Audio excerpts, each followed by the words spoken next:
The screen is visible.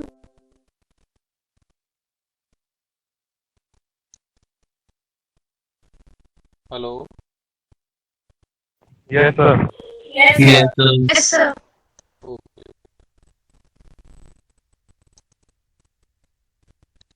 So as we have discussed that in our first unit, it is regarding the introductory part. So there are certain segment in this particular unit. So first is related to scope and importance of environmental studies. Then the multidisciplinary nature of environmental science. Then the concept and principle of environmental science. Then definition of environment, sustainability, and the principle of sustainability. These are the basic things we have to discuss in that particular lecture. So what is the importance of environmental studies? Why we are studying this subject? So that is basically first point related to that is the awareness and sensitivity. So that is not only the your awareness, ठीक है. आप लोग तो already हैं, you are the student of science, तो आपको पता ही है basic things of environment. But इसके अलावा बहुत सारी ऐसी चीज हैं जिसके बारे में पहले आपको अच्छे से नहीं पता, ठीक है. You are not know the basic criteria or well defined setup of these things. So first आप उसके थ्रू अवेयर होंगे, then you will make the sensitize the pupils, ठीक है, regarding to that. Suppose if we are taking the example of water, ठीक है, so there are various parameters that we use to check the quality of water. So once you know these about these parameters, then you will make aware the other pupils. So first point is to make aware or sensitize the pupil. Then once you know about the problems, then only you will take the active participation for protection and improvement of environmental issues or environmental problem.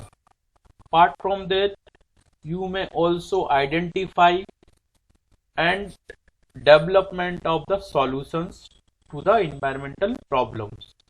Once you will start reading about the environmental related parameters, environmental related component, then only you will know what are the problems in that particular component, what are the different type of changes that is coming in that particular segment. So on the basis of that particular identification, then only you will decide what are the different solution, what are the different measures we may take for the solving that particular issues or problem. Then you may also inculcate the necessity for the conservation of the natural resources. So there are various type of natural resources that is freely available in our motherland. So in for the conservation of that, what are the necessary actions you may take, that may you also do when you are studying that particular subject. You may also evaluate the environmental programs in terms of social, economical, ecological and aesthetic factors. So there are various programs that is already going on, or various type of agencies, NGO, government schemes that are working in that. So you may also involve, or you may also evaluate these schemes, so that you may work for the social, economical and ecological aesthetic factors, ठीक है, and aesthetic factors for the development of these these economic and social values in terms of environmental concern. So these are the different points that may decide what is the importance of this particular subject.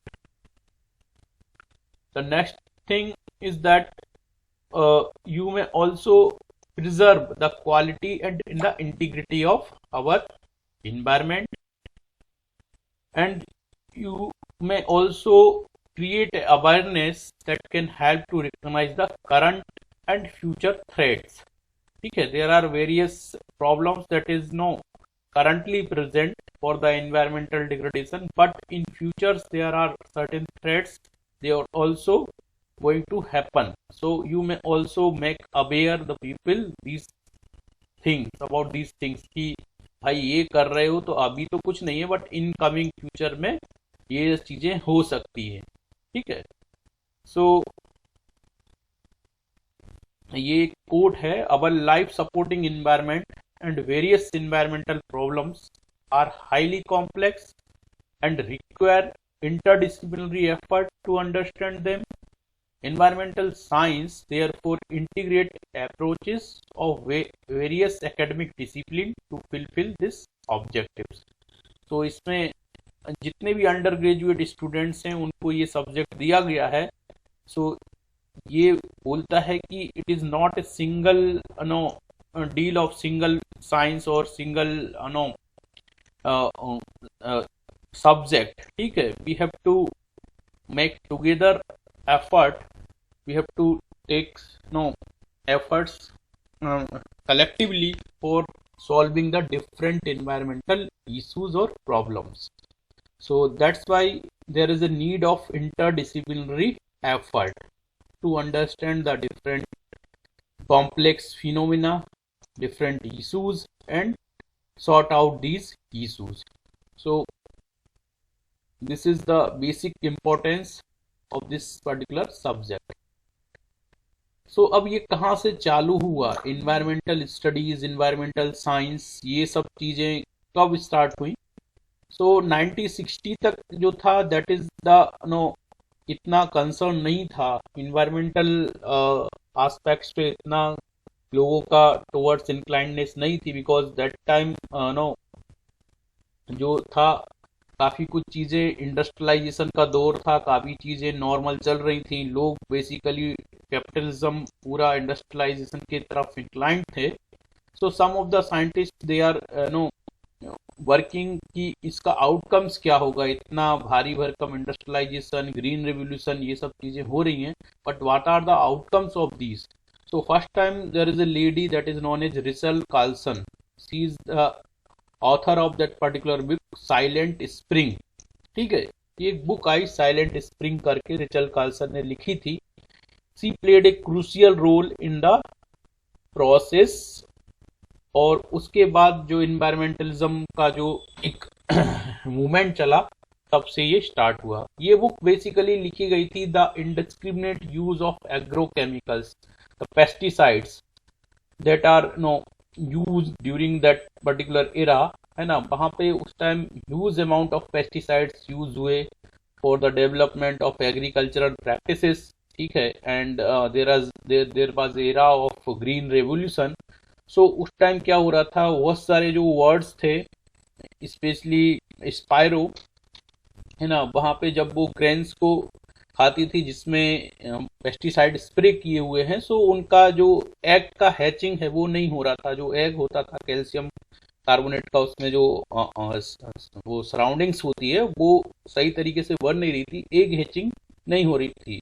So that's why that she wrote that there is a silent spring. जो spring में काफी सारी स्पायरो और काफी सारे words आते हैं, उनका नंबर कम हो रहा है due to these indiscriminate use of pesticides.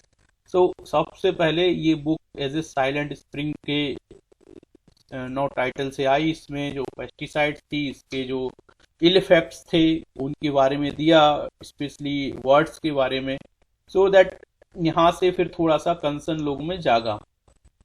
Then the second जो एक और थिंग हुई थी, that is the oil spills at Santa Barbara. ठीक है, दैट इज इन कैलिफोर्निया. ठीक है, सो यहाँ पे लगभग 18,000 to 1 lakh barrels of oil were spilled, and some of the 30 to 35 miles of Californian coastal line. ठीक है, पूरा जो कोस्टल एरिया था वहां पे ह्यूज अमाउंट ऑफ ऑयल का स्पिल हुआ. ठीक है, तो जब इतना ज्यादा अमाउंट में ऑयल स्पिल्स हुआ, so there are various type of words and various type of that aquatic animals, aquatic species, उनका जो स्प्रेड हो जाता है ऑयल ऑन द सरफेस, तो there is a problem of dissolve oxygen. ठीक है, the oxygen was get depleted, so उनका एकदम से सफोकेशन या दम घुटने से वो जो वहाँ पे वर्ड्स थे, जो भी एक्वाटिक कल्चर था, वो एकदम से एक्वाटिक लाइफ डैमेज हो गई। And that there are huge amount of money और huge time were spend to clean out these particular oil spill. वो काफी टाइम तक वहाँ ऑयल स्पिल्स रहा, वहाँ पे लंबे समय तक वो जो कोस्टल लाइन है अफेक्टेड रही। थाउजेंड ऑफ स्पीसीज जो थी वहाँ की एक्वाटिक स्पीसीज वो इलिमिनेट हो गई, और जो quality of water it is already deteriorated. So जो एक ये घटना के बाद भी लोगों को काफी कुछ means in terms of environmental protections जो मूवमेंट है वो स्टार्ट हुए। एंड देन इसके बाद जब इतनी सब चीजें हो रही थी, सराउंडिंग से प्रेशर बढ़ रहा था, then all the countries, most of the countries we can say, they sit together in 1972। in 1972 there was a conference जिसका नाम है स्टॉकहोम की कॉन्फ्रेंस। स्टॉकहोम कहाँ है? स्वीडन में है ये। ठीक है, स्वीडन का कैपिटल है Stockholm. So there was a conference in 1972। am I audible?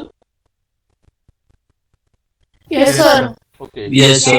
Okay, so there was a conference at Stockholm, it is in Sweden, Sweden का कैपिटल है।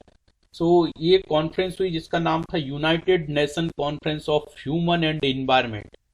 सो इसमें जितनी भी कंट्रीज आई थी, लगभग 26, तो इसमें प्रिंसिपल से अराउंड द वर्ल्ड जितनी कंट्रीज थी सब ने टेक पार्ट लिया था। इंडिया से भी रिप्रेजेंटेशन था, बट इतना ज़्यादा हम बोल सकते उस टाइम इंडिया खुद काफ़ी सारे प्रॉब्लम से, फैमिली से और अनस्टेबिलिटी से गुजर रहा था, तो इंडिया ने उतना बढ़ चढ़ के भाग नहीं लिया था। बट सभी बड़ी कंट्रीज ने इसमें भाग लिया, एंड दे डिसाइडेड कि we have to work out for these type of environmental protections। so they decided a date, that is 5th June, to celebrate the World Environment Day। तभी से 1972 से जो वर्ल्ड एनवायरनमेंट डे आप 5th जून को celebrate करते हो, वो वहीं से स्टार्ट हुआ। इस कॉन्फ्रेंस का नाम था United Nation conference of on the human and environment. ठीक है, सो इसमें लगभग 26 principles concerning the environmental and development के लिए डिक्लेयर किए। हर एक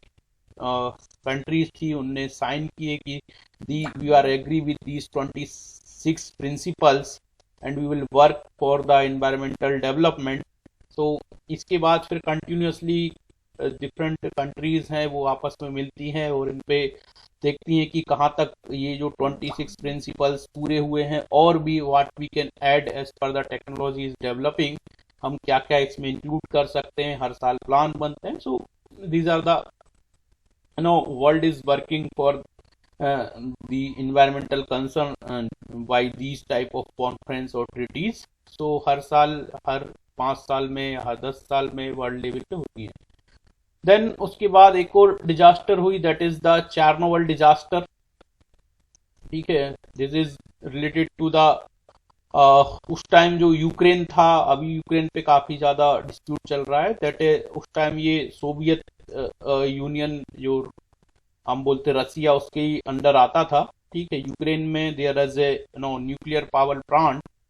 ठीक है, जिसको जो आपका चार्नोबिल एक सिटीज थी वहां पे उन्होंने प्लेस्ड किया था। उस टाइम सभी कंट्रीज में एक बोलो तो कंपटीशन चल रहा था कि we have to become enrich in the nuclear, in terms of nuclear energy, specially Russia, US, China. So they are now establishing continuously that nuclear power plant।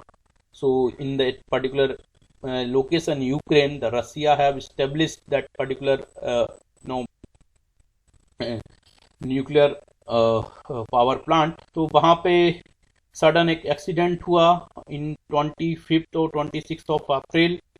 ठीक है, सो जो उनके कई सारे ऐसे सेटअप थे। तो नंबर 4 जो था सेटअप, वहां पे एक जो मॉडरेटर था, moderate graphene high heavy water और ग्रेफाइट का मॉडरेटर होता था रिएक्टर में, उसमें ये लीकेज हुआ।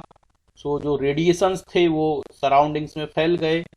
बट इनिशियली किसी ने इस पे ध्यान नहीं दिया, बिकॉज जो रसिया था वो चाह नहीं रहा था कि उसको वर्ल्ड में एक डिफेम मिले। सो उन्होंने बस इसको एक छोटा सा एक इंसिडेंस करके नो दबा दिया। बट लास्टली जब ब्राजील जो सॉरी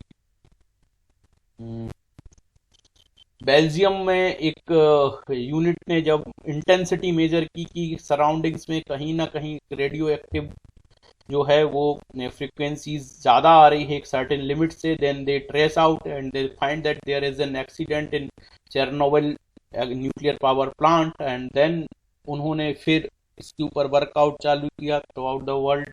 काफ़ी सारे साइंटिस्ट ने मिल के देन इसको वो काबू में कर पाए। So ultimately they have set up a very good city surrounding that particular Chernobyl. एक मेगा प्लान था रसिया गवर्नमेंट का कि हम वहां पे बहुत अच्छी सिटी बनाएंगे, but ultimately it will destroy. और वहां पे जो भी लोग थे they have no suffered with the help of different type of no diseases, specially that skin cancer and that arthritis type of disease. So उसमें उनको काफी सारी डिफॉर्मेटिव्स जो उनके स्केलेटन में हुए। तो लगभग 2000 लोग डेड हुए। ये एक पर्टिकुलर जो फिगर्स था वो गवर्नमेंट का है, इसके अलावा भी काफी लोग डेड हुए होंगे। तो दीज आर द इंसिडेंट्स जिसके थ्रू ये पूरा एक जो शहर है, अभी भी इसको होस्ट सिटी बोला जाता है। ये अभी यहाँ पे अब कोई उतना पॉपुलेटेड एरिया नहीं रहा है, बिकॉज यहाँ पे still there are certain no radiations. So ये यूक्रेन का जो मास्टर प्लान था वो आज भी ऐसे ही है। देन अनदर इंसिडेंस जो हुआ दैट इज अगेन, इसमें वर्ल्ड वाइड लोगों को फिर एक एनवायरनमेंट के लिए काफी कंसर्न हुए। सो that is in India, that is also known Bhopal gas tragedy. सभी लोगों ने सुना होगा। It was the night of 1984 2 to 3 December. There is a leakage of gas that is methyl isocyanide. ये गैस थी। There is an pesticide plant in Bhopal MP, union carbide India limited करके UCIL का pesticides का plant था, जहां पे एक gas that is methyl isocyanate it was released. Over 5 lakh of people were exposed and जो गवर्नमेंट का आंकड़ा है दैट इज 8000। इससे ज्यादा लोगों को कैलमिटीज ये झेलनी पड़ी। So with in A 2 week इतने सारे लोग इकट्ठे डेथ हुआ। बहुत सारे लोगों में still they have certain effect. पीढ़ी से पीढ़ी में ये जेनेटिकली ट्रांसफर हुए। स्टिल भोपाल में एक there is a special hospital for that gas पीड़ित, है ना, जो भी गैस ट्रेजेडी में जो लोग विक्टिम्स थे उनको लिए अभी भी हॉस्पिटल से, because it will genetically transfer to the next generation. So ये एक घटना हुई। स्टिल दैट पर्टिकुलर जो भी इसके रिमेन्स हैं वो अभी भी उसी एरिया में प्रेजेंट हैं, उस पर्टिकुलर जो फैक्ट्री थी। So there is a again dispute for the disposal of that remains. So ये कुछ ट्रेजेडीज हुई जिसके थ्रू गवर्नमेंट फिर वर्कआउट करने लगी कि अब हमें एनवायरनमेंट के लिए क्या करना चाहिए। स्पेशली इंडिया 1984 के बाद इंडिया का कंसर्न जागा एंड इन 1986 में इंडिया गवर्नमेंट सबसे पहले अपना EPA इन्वायरमेंटल प्रोटेक्शन एक्ट लाती है और इसके अंदर काफी सारे जो रूल्स हैं फॉर द इंडस्ट्रीज और for the different type of setup वो लाती है। सो EPA इसी का एक आउटकम था इन 1986 में environmental protection act government of India ने लाया। सो ये सब हो रहे थे, इसीलिए there is an report that इसको बोलते हैं ब्रुटलैंड कमीशन की एक रिपोर्ट जिसका नाम है अवर कॉमन फ्यूचर। ठीक है, इस रिपोर्ट में first time there is a word that is sustainable development.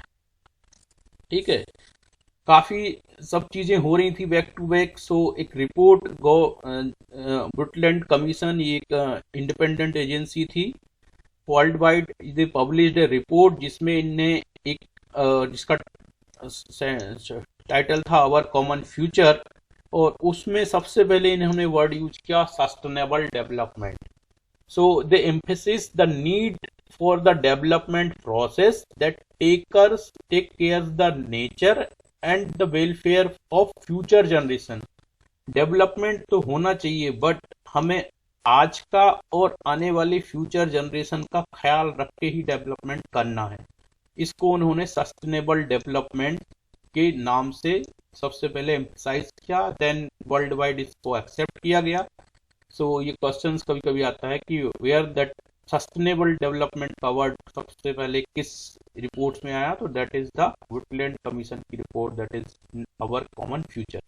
ठीक है, इसके बाद सस्टेनेबल डेवलपमेंट गोल बने, उनके जो आउटकम्स हैं हर साल सब कंट्रीज आपस में मिलकर बैठती हैं, डिसाइड करती हैं, उनको मॉडरेट करती हैं, and they are working for the environmental protection.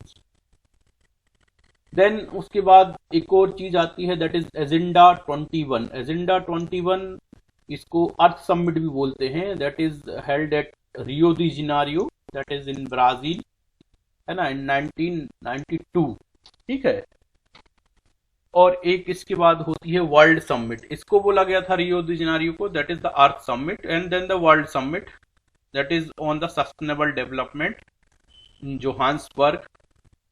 ठीक है, ये दो कॉन्फ्रेंसेस के बाद they decide to increase awareness about the need for making the development process eco friendly. ठीक है, जितनी भी डेवलपमेंट हो रहे हैं that should be eco friendly way में होना चाहिए। ठीक है, तो इनके आउटकम्स आए like Kyoto protocol that is related to आपका climate change, Montreal that is related to आपका ओजोन लेयर डिप्लीशर्स, इनके काफी सारे प्रोटोकॉल्स और ट्रीटी हुई जिसको सब कंट्रीज वाइज एक्सेप्ट किया गया। तो these are some historical aspects related to the environmental science की क्या क्या डेवलपमेंट हुए और कैसे कैसे ये सब चीजें वर्कआउट कर रही हैं। देन फर्स्ट टाइम एक नोबेल प्राइज भी एक लेडी को दिया गया for the working of environmental conservation. So environmentalist थी ये, that is the that lady is known as Wangari Maathai, है ना, कीनिया की थी। इन 2004 में इनको नोबेल प्राइज दिया। सो दे सेड कि peace on the earth depends on our ability to secure our living environment. ठीक है, इन्होंने यही बोला कि धरती पर शांति तभी होगी जब हम अपने सराउंडिंग्स को सिक्योर कर लेंगे। ठीक है, and she works on a green belt movement जिसके थ्रू इन्होंने लगभग 30 मिलियन ट्रीज को अक्रॉस द अफ्रीका प्लांट किया। ठीक है, देन जो डेजर्टिफिकेशन की प्रोसेस हो रही थी वहां पर उसको रोका इन्होंने, and they have given a very beautiful slogan that is when we plant a new tree we plant the seed of peace। okay, so ये कुछ बंगारी मथाई के बारे में बातें हैं। ठीक है, so what is the concept of environment? Concept के बारे में अगर हम बोलें तो दो कंसेप्ट जो आते हैं जनरली, एक तो डगलस और हॉलैंड का जो कंसेप्ट है that is they have given कि environment is a word which describe in a aggregate all the extrinsic external forces and influences and conditions which affect the life, nature, behavior and the growth, development and maturation of living organisms। सो जो Douglas और Holland ने जो environment term को define किया है वो इस तरीके से किया है कि ऑल द एक्सट्रिंसिक फोर्सेस, जितने भी बाहरी फोर्सेस हैं, इन्फ्लुएंसेस हैं, कंडीशंस हैं जो अफेक्ट करती हैं हमारी लाइफ को, नेचर को, बिहेवियर को, ग्रोथ, डेवलपमेंट और मैचुरेशन ऑफ लिविंग ऑर्गेनिज्म्स को, वो ही कलेक्टिवली हम उसको क्या बोलेंगे, इन्वायरमेंट बोलेंगे। ठीक है, अदर जो डेफिनेशन आती है दैट इज वुडवर्थ और मार्क्यूस की, कि environment covers all the outside factors that have acted on individuals since he begin the life. Life की शुरुआत से जितने फैक्टर्स किसी इंडिविजुअल्स को इन्फ्लुएंस करते हैं, जितने भी आउटसाइड वाले फैक्टर्स हैं जो किसी एक इंडिविजुअल की लाइफ की शुरुआत होने से उसको अफेक्ट करते हैं, that all comes under the environment. ठीक है, सो ये दो स्टैंडर्ड डेफिनेशंस हैं एनवायरनमेंट की। इसके अलावा भी काफी सारे तरीके से we can define the environment. So here we can see कि इन्वायरमेंट में बेसिकली क्या चीजें आती हैं। सो बेसिक जब हम इन्वायरमेंट की बात करें तो एयर, वाटर, सॉइल, मटेरियल, ये तो चीजें हैं जो चार एबायोटिक कंपोनेंट। इसके अलावा जो सराउंडिंग्स में हमारे बायोटिक कंपोनेंट हैं, और सेंट्रलाइज अगर हम ह्यूमन के सेंटर करके देखें तो ह्यूमन, उसके अपने सराउंडिंग में जितने लिविंग क्रिएचर हैं वो, और जो उसके सराउंडिंग में एबायोटिक कंपोनेंट्स हैं, how they are integrated, how the materials were exchanged, और इसका जो पूरा एक सेटअप बनता है, that is basically the environment. ठीक है, so air, water, land, living organisms, material surrounding us and their interactions, they constitute an environment. ठीक है, specially in case of human. अगर हम कोई दूसरी लिविंग स्पीसीज देख लें तो ह्यूमन उसके सराउंडिंग में एज ए लिविंग ऑर्गेनिजम्स आ जाएगा। तो किसी एक इंडिविजुअल की हम अगर बात करें, कोई एक स्पीसीज की बात करें, तो उसके सराउंडिंग में जो लिविंग है और नॉन लिविंग थिंग्स हैं, और इनका आपस में इंटर रिलेशन है, जो उनको उस पर्टिकुलर स्पीसीज को कैसे इन्फ्लुएंस करेगा, ये एक चीज पर्टिकुलरली इन्वायरमेंट है। ठीक है, सो इस तरीके से you can define the environment. Then अगर हम टाइप की बात करें, इन्वायरमेंट के टाइप्स की बात करें, तो देयर आर नेचुरल इन्वायरमेंट, जो नेचर में एज सच है, मदर अर्थ पे है, फॉरेस्ट, ओशियन। ठीक है, सेमी सिंथेटिक, जो ऑलरेडी चीजें थी उसको कैसे भी करके ह्यूमन ने थोड़ा सा उसका स्ट्रक्चर में अल्टरेशंस कर दिए, like lake, pond. Then artificial की अगर हम बात करें तो सिटीज हैं, कम्युनिटी पार्क हैं, आपके जितने भी फील्ड हैं, these are comes under the artificial or man-made or synthetic environment.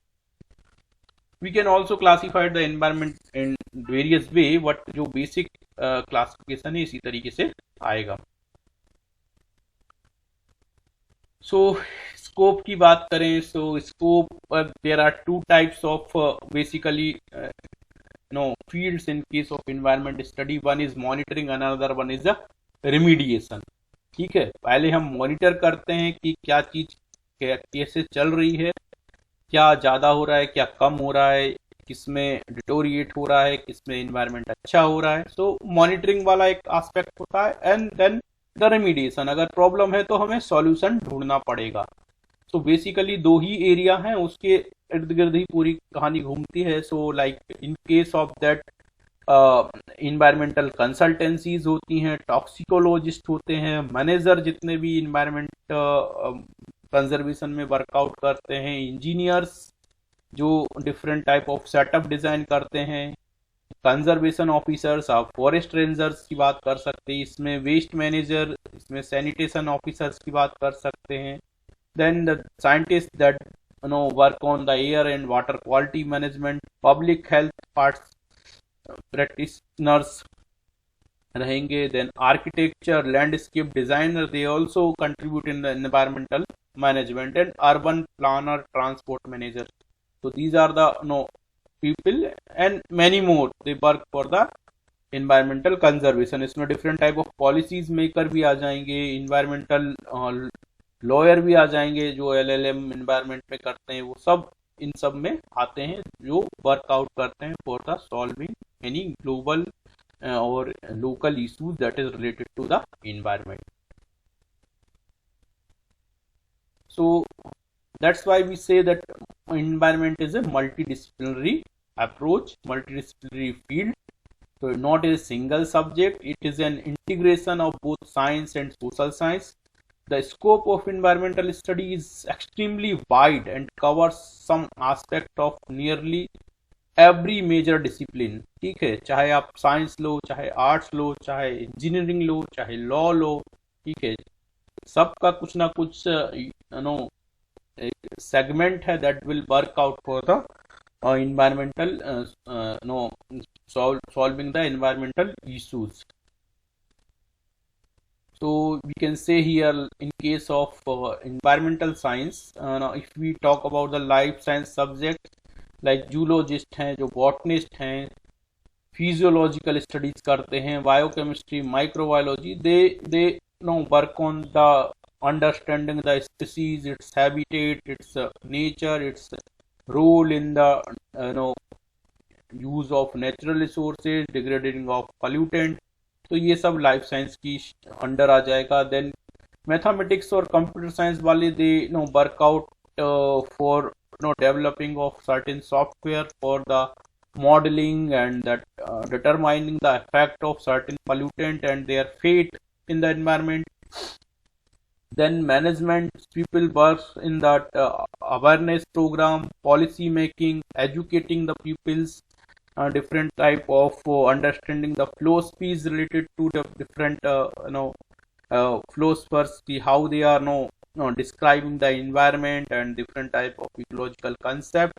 So and then they the mass communication people work out for the spreading the news and awareness related to the environmental issues. In case of physical science, we see the physics chemistry people, they are chemistry special chemistry people, they are working on the analysis how the water quality, soil quality is deteriorating. Then physical science physics people especially work on the air monitoring, how the atmospheric model is working.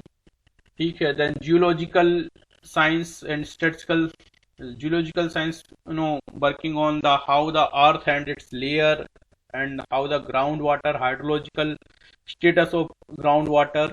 Then similarly oceanography and atmospheric science people working in the different or atmospheric phenomena or ocean phenomena. Then in case of technology, so technology, without technology we cannot work out. So in every whether it will be the monitoring, whether it will be the remediation, we need a technology people. They may design various type of equipment, they may design various type of models for solution for solving the problems, especially civil engineers. In case of water treatment, they design ETP plant, rainwater harvesting system, nanotechnology. They use they prepare various type of membranes, various type of molecules for remediation of that particular pollutions. Information technology people, they design various software for the monitoring purpose. So we can say that it's a integration of all the disciplines, and when the all peoples work together, they may solve the various issue that is really alarming for our environment, current environmental situation. So in last, as you are studying that environmental science, so you need to know various day. It's an environmental calendar. आपको ये पता होना चाहिए basic days, because बहुत सारे जब हम exam देते हैं क्वेश्चंस आते हैं उसमें, तो उसमें सभी डे के बारे में पूछा जाता है. सो स्पेशली आपको ये डे के बारे में पता होना चाहिए कब कौन सा डे हम सेलिब्रेट करते हैं. तो first is world wetland day. Wetland के बारे में पढ़ाऊंगा क्या होता है. दैट इज बेसिकली हम बोल सकते हैं where the land is saturated with the water, so that is basically the wetland. So 2 फरवरी को ये सेलिब्रेट किया जाता है. Then the forest day, that is in the March 21. Then water day 22 of March को मनाया जाता है. देन मेट्रोलॉजिकल डे ये 23rd. सो 21, 22 एंड 23rd ये आपको याद रखना है. Forest day, then water day, then meteorological day. Then the earth day, ये भी लोगों को पता होगा, अप्रैल 22 को मदर अर्थ डे मनाया जाता है. Then International Day of Biodiversity, that is on May 2022. Then Anti-Tobacco Day, that is not that much important. Then World Environment Day, already told that it is on June 5. Then Ocean Day, June 8. World Population Day, that is in July 11th of July. Ozone Week, सितंबर 16 को ozone day होता है. Then the whole week is celebrated as is ozone week. Car free day, that is not that much important. Green consumer day. Then the world habitat day, habitat के बारे में हम पढ़ाएंगे, so that is on October 3rd. Then 1st October जो होता है उससे लेके जो फर्स्ट वीक होता है, that is the wildlife week. Then world conservation day on 24th of October. Then natural disaster reduction day, that is on October 13, and international day for biological diversity, that is on December 29. तो ये पूरा day का एक calendar है जिसमें through out the year कौन कौन से डे होते हैं for the environmental conservation purpose. तो ये सभी इसमें डे दिए हुए हैं, तो इसको कुछ कुछ को रिमेम्बर कर लेना जो मैंने मेन बताए हैं, है ना. तो this is all about the today's lecture, है ना. ये थोड़ा सा इंट्रोडक्टरी लेक्चर है, इसमें ज़्यादा आपको कुछ याद करने का है नहीं, बस जो जो मैंने बताया एक बार पढ़ लेना. I will share the slides, है ना.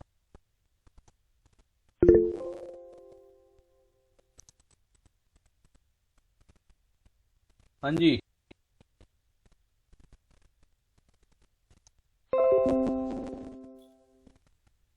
आया समझ में? Yes, sir. Yes, sir.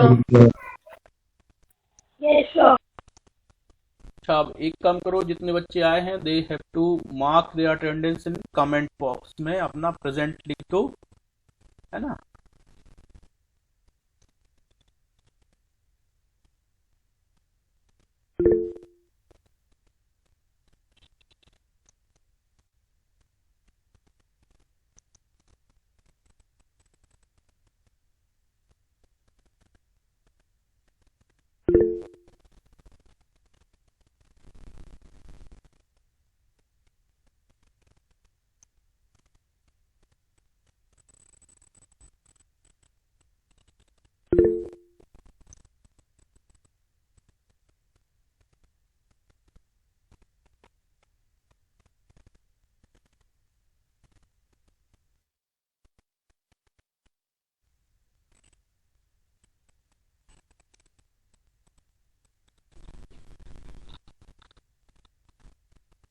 Kavya, कुछ क्वेश्चन था? सर ये क्वेश्चन, हाँ हाँ बोलिए. सर ये इतने सारे जो आपने डे बताए उसका मतलब सिर्फ सिग्निफिकेंस क्या हुआ वो सब डेज का? सिग्निफिकेंस ऐसा है कि जो भी डे होता है उससे रिलेटेड हर एक, सपोज इन केस ऑफ हम बात करें लाइक इन्वायरमेंट डे, तो उसकी एक थीम रहती है, ठीक है, हर एक साल में. कि now suppose in 2020 there is a theme was beat the plastic, हो ना. एंड हर एक कंट्रीज को रिस्पॉन्सिबिलिटी दी जाती है कि now you have to work on that particular theme, और जितनी भी उसके रिलेटेड पॉलिसीज बनती हैं उस पर फिर हर एक गवर्नमेंट को अपना कंसर्न देना होता है कि अब हम इसके लिए काम करेंगे, है ना. सो बेसिकली ये यूएन के थ्रू बहुत सारे डे डिसाइड होते हैं इंटरनेशनल लेवल पे, और कुछ नेशनल लेवल पे डे होते हैं, और उन डे पे हर साल एक पर्टिकुलर एक पैरामीटर्स को पकड़ के, एक सेगमेंट को पकड़ के वर्कआउट किया जाता है ना. Okay sir, thank you.